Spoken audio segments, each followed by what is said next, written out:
و کسان داسې دي چې هغې ته به الله رب العزت د عرش د سوري لاندې ځای ورکوي. مسلمانانو ورونو،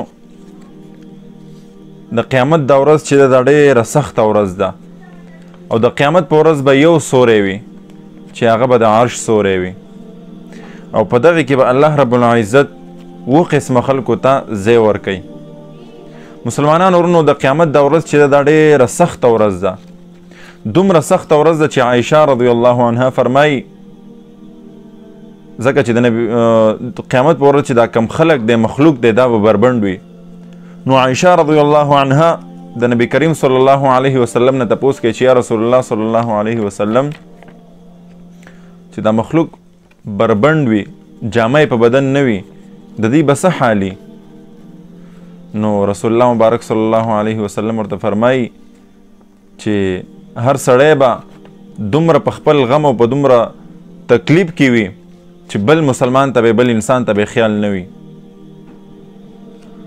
نو لہذا د قیامت ورځ چې دا ډېره سخته ورځ ده، ځکه چې ځمکه به د تانبې وي، نور به په داسې فاصله کې چې یو نیزه فاصله کې به وي، نو انتهایی د پریشانۍ او د غم فضا به وي. په دغسې ټیم کې به الله رب العزت 7 قسمه خلکو ته د خپل عرش د سوري لاندې ځای ورکوي. په هغې کې اولنی چې دی مونږ او تاسو پکار دي چې ځان پکې وګورو چې مونږ په کم یو کې راځو. الله دې زمونږ ټولو د عرش سوری نصیب کړي، خو اوس به مونږ ګورو پکې که چېرته نه یو په دې 7 کې به خامخا په یو کې ځان راولو. اول نمبر چې دی عادل بادشاه دی. عادل بادشاه چې دی عدل کوي د خپل رعیت سره. نه دا اوسني بادشاهان ته مراد نه دي، اوسني ته بالکل مراد نه دي، ځکه نن سبا تاسو بادشاهان ګورئ. نو عادل بادشاه چې دی دا به د عرش د سوري لاندې وي د قیامت په ورځ. دویم نمبر چې دی هغه ځوان چې په ځوانۍ کې د الله رب العزت عبادت کوي، الله خوشحاله ساتي، الله رضا کوي، الله رضا ساتي. د ځوانۍ عبادت کم ځوان چې په ځوانۍ کې عبادت کوي، نو الله رب العزت به دته د عرش د سوري لاندې ځای ورکوي. نن سبا ځواني مونږ وګورو که نه چې نن سبا ځواني په کم ځای کې استعمالیږي. نن سبا ځوان خپله ځواني په PUBG ګیم کې ټوله شپه ورځ استعمالوي. نو دغسې ځوانان ته مراد نه دي. الله دې زمونږ ځواني دا د الله رب العزت په عبادت او مغفرت او د هغه په بندګۍ کې تیره کړي، ځکه د ځوانۍ دا عمر چې دی دا یو لمحه ده، یو هوا د راشي او لاړه شي. نو کامیاب ځوان هغه دی چې په خپله ځوانۍ کې الله رب العزت رضا کړي. دریم نمبر هغه کس دی چې د هغه زړه د جومات سره تړلی وي، چې په جومات کې وي نو دی خوشحاله وي، او چې د جومات نه بهر کیږي نو دته سکون نه ملاویږي. داسې نه چې جومات ورته جیل ښکاري. اکثر خلک وي که نه جومات کې بالکل نه ایساریږي، جومات ورته سم جیل ښکاري، جیل خانه، ته به چې په جیل کې دی بند کړی دی. نو ورپسې دغه کس په دریم نمبر چې جومات سره زړه تړلی وي، په جومات کې د سکون ملاویږي، دغه کس هم د عرش د سوري لاندې وي د قیامت په ورځ. ورپسې په 4م نمبر د الله رب العزت دپاره په خپل منځ کې محبت ساتلو والا، دا هم د عرش د سوري لاندې وي. د الله دپاره محبت کول او د الله دپاره راجمع کېدل او د الله دپاره جدا کېدل. تاسو مونږ وګورو که نه چې مونږ محبت د څه دپاره کوو؟ دنیاوي لالچ دپاره خو نه کوو، خاص د الله دپاره د یو چا سره محبت کول او خاص د الله د رضا دپاره د هغه سره خپل تعلق ختمول. نو دغسې کس دا به هم د قیامت په ورځ د عرش د سوري لاندې وي. ورپسې په 5م نمبر چې یو زنانه ده تا ځان ته مایل کی د ګناه دپاره، د زنا دپاره، او ته په دغه ټیم کې ووایې چې الله ما ګوري او د الله د یرې ته دغه ګناه دغه زنا پرېږدې، نو دغسې ځوان دغه سړی به هم د قیامت په ورځ د عرش د سوري لاندې وي. ورپسې داسې صدقه کول په 6م نمبر، داسې صدقه کول چې دا یو لاس باندې ورکړي او دا بل لاس خبر نشي.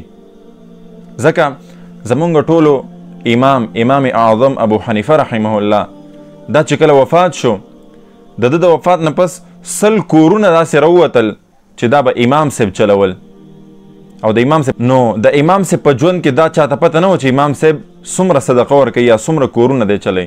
د امام صاحب د وفات نه پس 100 کورونه داسې راووتل چې هغې خرچ اخراج څومره چې د هغې ضروریات او به امام صاحب پوره کول.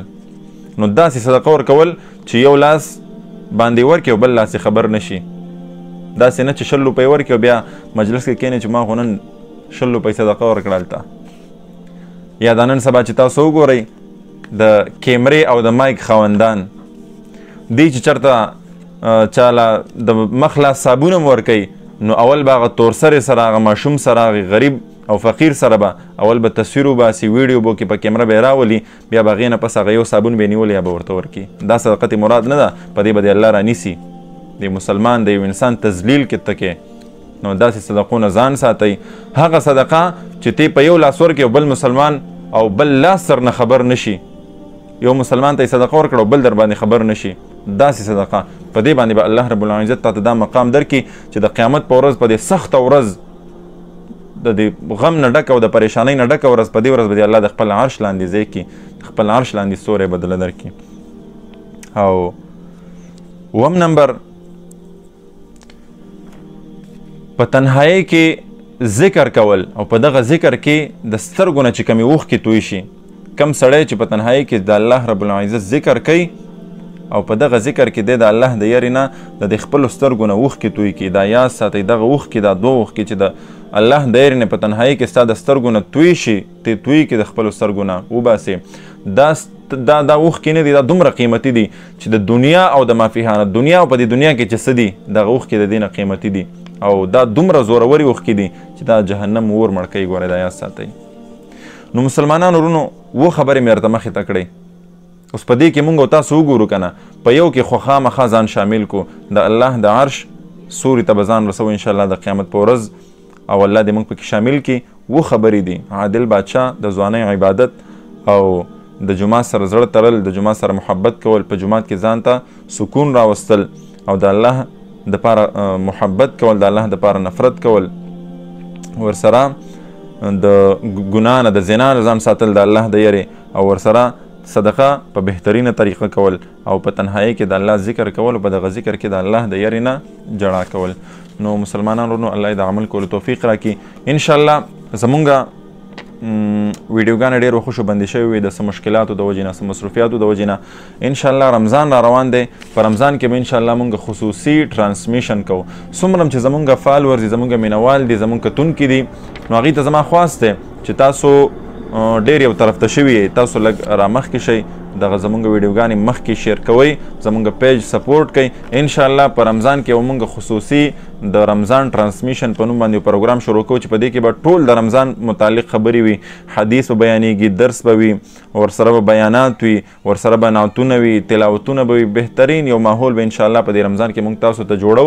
خو تاسو کوشش وکئ چې زمونږ دغه کومه ویډیو کم پیغام تاسو ته چې څه قسمه طریقې سره تاسو مخې ته درځي نو دا مخکې لایک کوئ شیر کوئ زمونږ حوصله افزایي کوئ زمونږ د ټیم حوصله افزایي کوئ او دا مخکې شیر کوئ مخکې رسوئ.